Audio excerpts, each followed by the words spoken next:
Hey, what's up, everyone? This your boy King, and I'm back with another video.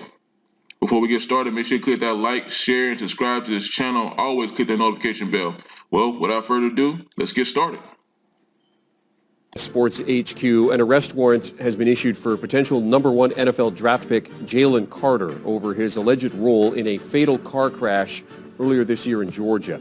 The Athens-Clarke County Police say that Carter, who's a standout defensive lineman for the national champion Georgia Bulldogs, was racing staffer Chandler LaCroix in the early hours of January 15th, and they are charging him with reckless driving. LaCroix and sophomore offensive lineman Devin Willock were killed in the crash. Carter is currently in Indianapolis at the NFL Scouting Combine. And for more from a general manager's perspective, let's bring in our resident general manager, Rick Spielman. Rick, I mean, you've been through the draft process, you've been through the combine process, but when something like this happens, what happens if you're a general manager with one of these top 3 picks that now could be essentially thrown into chaos? Yeah, this really rocks the combine now when you get news like this. But first and foremost, thoughts and prayers go out to those young people that lost their lives in this car accident. It was just a tragedy. But when you hear the news that there's been an arrest warrant out for Jalen Carter for potentially being somehow involved in this, whether it was a car crash or a car chase or whatever it was, then as a general manager, you're going to have to take a step back now, and you're going to have to really do your due diligence, going through your process, going through the league security. The NFL security also has to be involved in this. Use them as a resource. Use your own team security to try to dig in and learn as much as you can so you know what the situation is, what Jalen Carter is facing going forward. Does he have to go to trial? Will this be settled?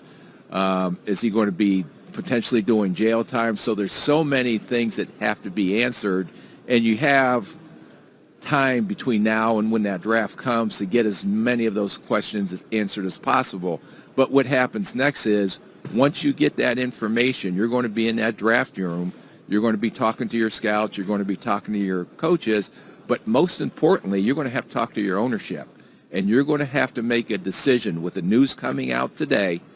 Is it still worth us taking this player with the type of situation that he's currently in? Has nothing to do with the physical ability or what he is as a football player, but all of a sudden now you have a decision to make as an organization.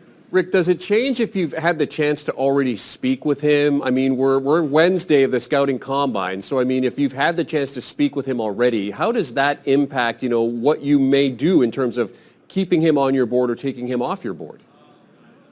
Well, if you've already spoken with him, and I know they started interviews here Monday night, they had interviews last night, and he did not bring that situation up, and then all of a sudden it came up today, you're going to put a red flag on that right away, because if there was potential for anything like that to happen, for anything like that to come out today, you would hope the player would be forthright and just say, hey, here's the situation, I want to be upfront with it, and go from there. But now, if he did not talk about that in the interviews, in the formal interviews, in the informal interviews, and you learn about that today, you're going to have to really reassess where you're going to have this player on your board, if you're going to have him on your board, or if he's going to be a player that you take off your board because of this unfortunate, incident and what cost young people their lives. So when you're looking at this, whether you've spoken to him or not spoken to him, in terms of keeping an eye on the situation, what do you as a general manager want to see from him at this point in time,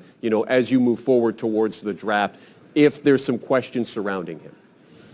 Yeah, I'm anxious to see how he responds to these allegations. And, and a lot of times maybe it's because of the lawyers involved or the agent involved, but they may say, I cannot make any comment at this time due to the legalities and the legal situation that I'm currently in, and you understand that. But as an organization, you're going to have to do everything and devote every resource you have to definitely get to the bottom of this, because God forbid you draft this player and you draft him where he's probably going to get picked in this upcoming draft, and all of a sudden he's in jail the next 2 or 3 years. That's going to be a problem. Resident General Manager Rick Spielman, former NFL General Manager Rick Spielman, joining us here on CBS Sports HQ to discuss the Jalen Carter situation and arrest warrant issued for the potential top draft pick in this year's NFL Draft. Rick, thanks for joining us here on HQ. We will follow this situation and provide updates throughout the day.